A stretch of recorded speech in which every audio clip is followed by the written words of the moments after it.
तो जैसे मैंने बताया था कि मैं क्लास 9th का, क्लास 10th का, क्लास 11th का, क्लास 12th का सारे क्लासेस का मैथ्स का पूरा सिलेबस, पूरा लेक्चर इस वीडियो में कवर करूँगा। तो आज है day 1 of class 9th coordinate geometry. आज हम पढ़ेंगे कोऑर्डिनेट ज्योमेट्री, जिसमें सबसे पहला टॉपिक है brief history of coordinate geometry. इसकी ब्रीफ हिस्ट्री में स्कूल में नहीं पढ़ाया जाता, कहीं ट्यूशन में नहीं पढ़ाया जाता, इसलिए मैंने इसको कवर करा है क्योंकि इस बार अपडेटेड सिलेबस में इसको एक पॉइंट रखा गया है। जो कोऑर्डिनेट ज्योमेट्री है वो सबसे पहले 17वीं सेंचुरी में इसका यूज हुआ या एस्टैब्लिश की गई। किसके थ्रू? रेने डेस्कार्ट्स और पेरे डे फेरमैट। ये दोनों कौन थे? फ्रेंच मैथमेटिशियन थे। ठीक है, फ्रेंच मैथमेटिशियन। और इन्होंने क्या किया? अलजेब्रा को और ज्योमेट्री को यूनाइट किया। मतलब अलजेब्रा और ज्योमेट्री को एक साथ, जैसे कोई इक्वेशन लिखी मैंने 2x + 3y = 4, ये क्या है? अलजेब्रा है, लीनियर इक्वेशन है इन 2 वेरिएबल्स। इसको, और अगर इसमें हम ऐसे करके बॉक्स बना के x y आगे ऐसे वैल्यूज निकाल के फिर उसको कार्टेशियन प्लेन पे पॉइंट्स लगाएं और उनको लाइन बनाएं, तो इनको यूनाइट किया था उन्होंने। इसमें जो फ्रेंच मैथमेटिशियन डिस्कार्ड्स हैं, उनको फादर ऑफ कोऑर्डिनेट ज्योमेट्री बोलते हैं। ठीक है, और इन्होंने क्या, उनको फादर ऑफ कोऑर्डिनेट ज्योमेट्री बोलते हैं। और इनको क्या, इन्होंने क्या इंट्रोड्यूस किया था? इन्होंने 2D कार्टेशियन सिस्टम। 2D मतलब सिर्फ एक्स और वाई, या वाई जेड, या फिर एक्स जेड। ठीक है, तो एक्स और वाई मतलब 2D, 2 डायमेंशन। 2D का मतलब 2 डायमेंशन, 2 डायमेंशन, जिसमें सिर्फ 2 डायमेंशन है, या तो लेंथ ब्रेथ हो, या तो हाइट लेंथ हो, या तो ब्रेथ लेंथ हो, या फिर एक्स वाई हो, या वाई जेड हो, या जेड वाई प्लेन हो, ऐसे। बाद में जब इसका एक्सपेंशन हुआ 19 और 20 सेंचुरी में, तो एजुकेशन में इसको पढ़ाया जाने लगा, कॉलेजेस में, स्कूल में, और इसको 3D में भी डेवलप किया गया। 3D मतलब 3 डायमेंशन। अब 3 डायमेंशन कौन कौन सी चीज़ें हैं? जितनी भी चीज़ें हम 3D में देखते हैं, जिसमें लेंथ भी हो, ब्रेथ भी हो और हाइट भी हो, कह सकते हैं कि जिसमें वाई एक्सिस भी हो, एक्स एक्सिस भी हो और जेड एक्सिस भी हो, और ये तीनों एक दूसरे के परपेंडिकुलर हो। ठीक है, ऐसा, जैसे ऐसे वाला फिगर, ये इसके परपेंडिकुलर और इसके परपेंडिकुलर, ये दोनों के परपेंडिकुलर है, तो ऐसा कुछ। ठीक है, इस फॉर्मेट में। तो नेक्स्ट, अब ये जानना है कि इसका एप्लीकेशन कहाँ कहाँ है, इसका यूज कहाँ पे है। एप्लीकेशन का मतलब होता है यूज कहाँ करते हैं हम, इसका यूज कहाँ है? यूज जीपीएस में। जीपीएस में आप देखोगे, जब इसमें पॉइंट लगा के एक्स एक्सिस वाई एक्सिस लिखते हैं ना, कॉमा लगा के, कि ये इस कोऑर्डिनेट पे इतने एक्सिस इतने ईस्ट में है या इतने वेस्ट में है, ऐसा लिखते हैं। फिर कंप्यूटर के ग्राफिक्स में यूज़ होता है इसका। फिर मैपिंग में कोई चीज़ नापनी है, जैसे मैंने बोला कि ये कार्टेशियन प्लेन है, एक पॉइंट यहाँ पे, एक पॉइंट यहाँ पे, इन दोनों के बीच में डिस्टेंस क्या होगी, तो मैपिंग करने के लिए, डिस्टेंस मैपिंग करने के लिए। या फिर आजकल हम लोग देख रहे हैं जो वॉर चल रही है, उसमें जो मिसाइलें हैं, वो मिसाइलें, अगर यहाँ पे कोई बंकर है, कुछ है, और ये ऊपर से प्लेन उड़ रहा है, तो यहाँ से ये बम ऐसे इस पे कैसे फेंक रहा है, इसी के थ्रू कोऑर्डिनेट ज्योमेट्री का यूज हो रहा है। उसमें पूरा पूरा कोऑर्डिनेट ज्योमेट्री का यूज हो रहा है, उसको प्रिसाइजली किसी टारगेट को हिट करने के लिए। तो ये सारी चीजें आपको पता होनी चाहिए कि इसका रियल लाइफ यूज कहाँ है। बहुत सारे लोग ऐसे देखा होगा आप लोगों ने, जो ये इंटरनेट पे वीडियोस डालते रहते हैं, क्योंकि उनको सब्जेक्ट की कोई समझ नहीं होती, उन्होंने बस पढ़ा होता है सिर्फ और सिर्फ सब्जेक्ट को पास करने के लिए। तो उनको ये पता नहीं होता कि इसका यूज़ कहाँ है। वो पूछते रहते हैं और रील्स बनाते हैं, वीडियोस बनाते हैं कि मैंने ये पढ़ लिया, अब इसका यूज़ कहाँ, मैं टीचर से पूछूंगा।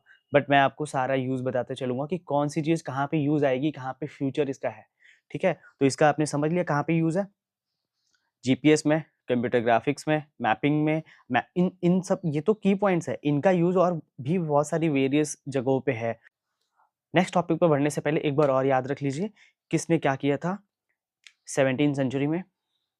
फ्रेंच मैथमेटिशियंस रेने डेस्कार्ट्स ने, और पेरे डे फेरमेट में। रेने डेस्कार्ट जो हैं वही हैं फादर ऑफ कोऑर्डिनेट ज्योमेट्री। इन्होंने 2D दिया था, इसके बाद 1920 सेंचुरी में एक्सपेंशन हुआ 3D में, और इसका एप्लीकेशन ये है।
इस कॉन्सेप्ट को समझने से पहले हम एक छोटा सा कॉन्सेप्ट जो हमने पहले पढ़ा है क्लास 8 तक वो समझेंगे।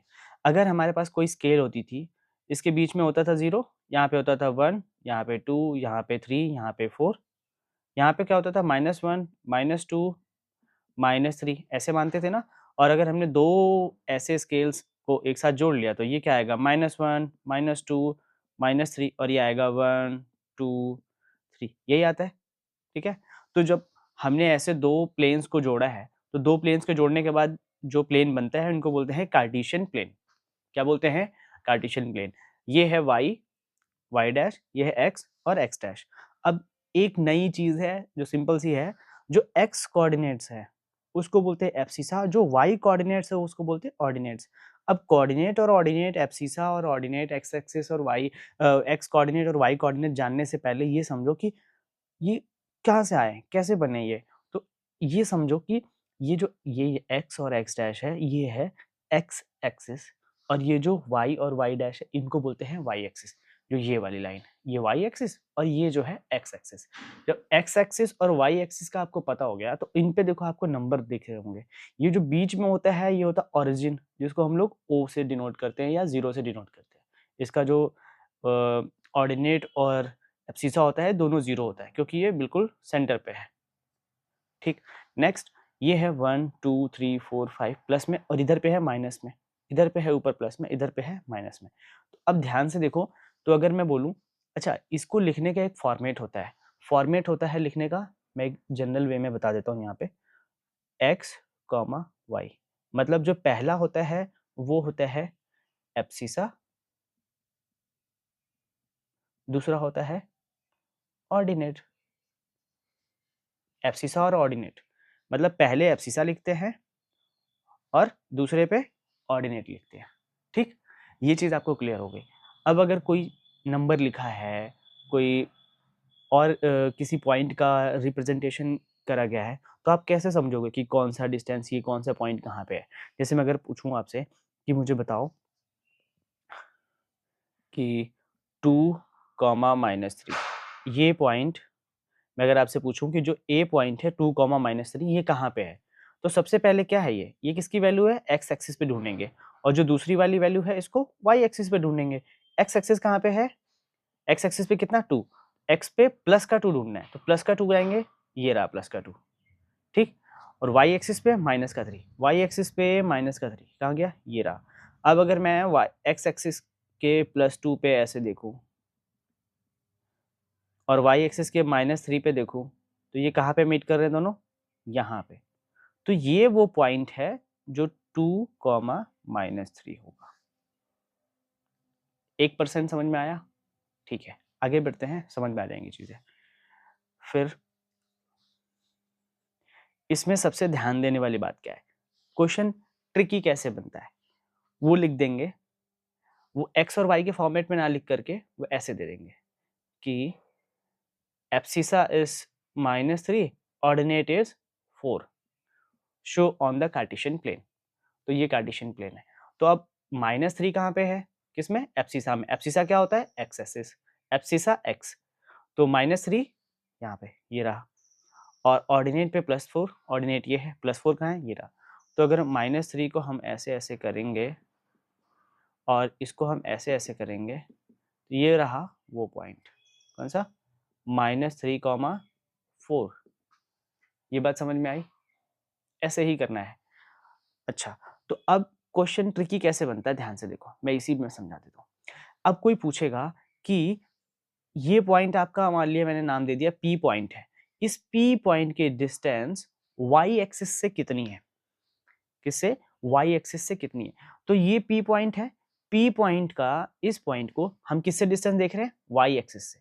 तो y एक्सिस से कितना हुआ? यही डिस्टेंस होगी ना y से। तो y से कितनी डिस्टेंस है? 1, 2, 3।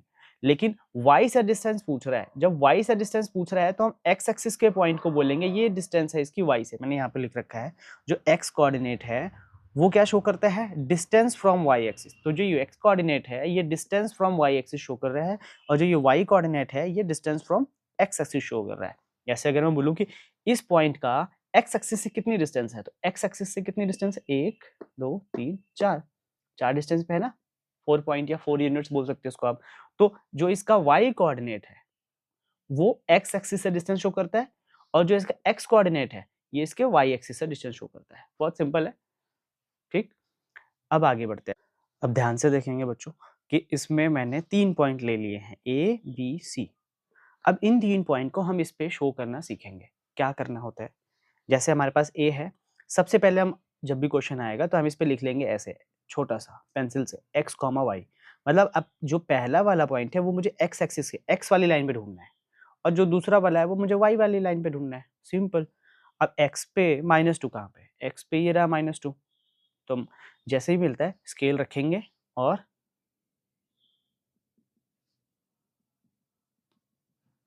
ये हमने लाइन बना ली, ठीक है। फिर उसके बाद y पे 5, y पे 5 कहाँ है, ये रहा। हमने ऐसे लाइन बनाई, ये पॉइंट कट किया, बाकी इरेज कर देंगे।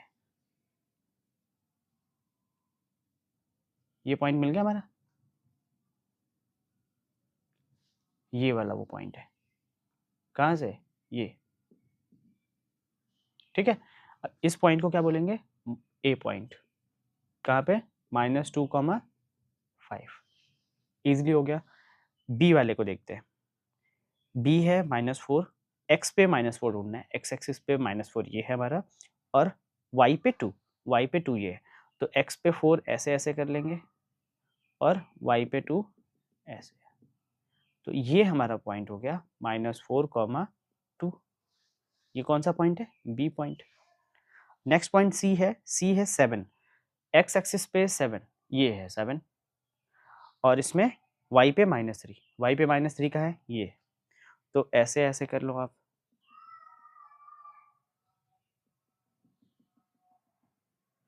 ये है 7, -3। ये हमारा सी पॉइंट है। मुझे लगता है अब आपको समझ में आ रहा होगा कि कहाँ पे कैसे पॉइंट शो करना है। अब हम इसके आगे बढ़ते हैं, नेक्स्ट पॉइंट पे देखते हैं कि वहाँ पे क्या समझना है, ठीक है। अब अगर हमें इसका जस्ट रिवर्स दे दें तो हम क्या कर सकते हैं, कैसे फाइंड करेंगे उसको देखते हैं। तो हमारे पास यहाँ पे 4 पॉइंट्स हैं, P, Q, R, S। इन चारों को हम ढूंढते हैं कि इनके कोऑर्डिनेट्स क्या क्या है, ठीक है। तो कोऑर्डिनेट्स देखने के लिए सबसे पहले R का देखते हैं, R के कौन से कोऑर्डिनेट्स हैं। तो X का देखते हैं ना सबसे पहले। तो X पे तो ये 6 है, और Y पे ये कितने हैं, 2 है।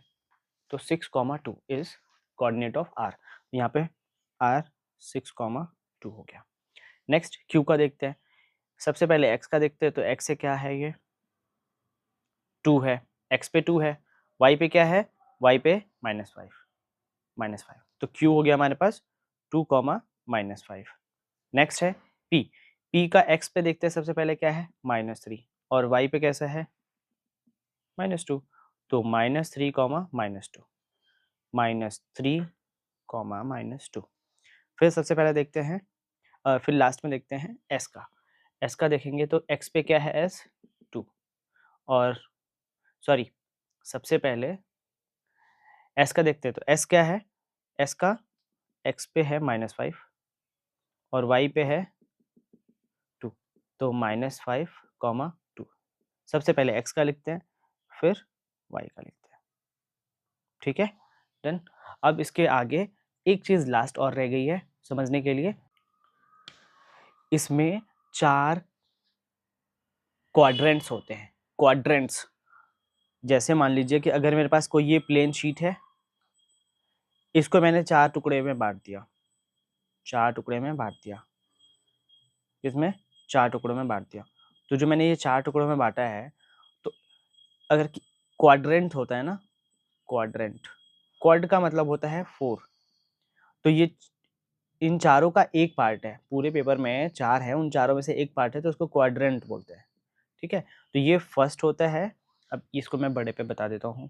जो क्वाड्रेंट्स होते हैं क्या है, ये फर्स्ट क्वाड्रेंट, ये सेकंड, ये थर्ड, और ये फोर्थ होता है। अब ऐसे भी पूछा जाता है क्वेश्चन कि कौन से पॉइंट कौन से क्वाड्रेंट्स में लाई कर रहा है। जस्ट थिंक कि यहाँ पे x कैसा है, प्लस का, तो ये प्लस, और y कैसा है, प्लस का, प्लस, तो ये कैसे पॉइंट हो गए, प्लस प्लस, x भी प्लस और y भी प्लस। फिर इसमें आते हैं, इसमें x कैसा है, माइनस, y कैसा है, प्लस, तो x प्लस, x माइनस और y प्लस। यहाँ पे कैसे है, x भी माइनस और y भी माइनस, तो माइनस माइनस। और ये कैसा है, x यहाँ पे प्लस है बट y कैसा है, माइनस। तो ये है हमारे चार कोऑर्डिनेट्स और उनके पॉइंट्स। x यहाँ पे प्लस था और यहाँ पे y माइनस था। तो चारों कोऑर्डिनेट्स के याद रखना है कि हमें पॉइंट देखकर बताना है। जैसे अगर मैंने क्वेश्चन दिया 2, -4 किस क्वाड्रेंट में लाई करेगा, तो 2, -4 किस क्वाड्रेंट में,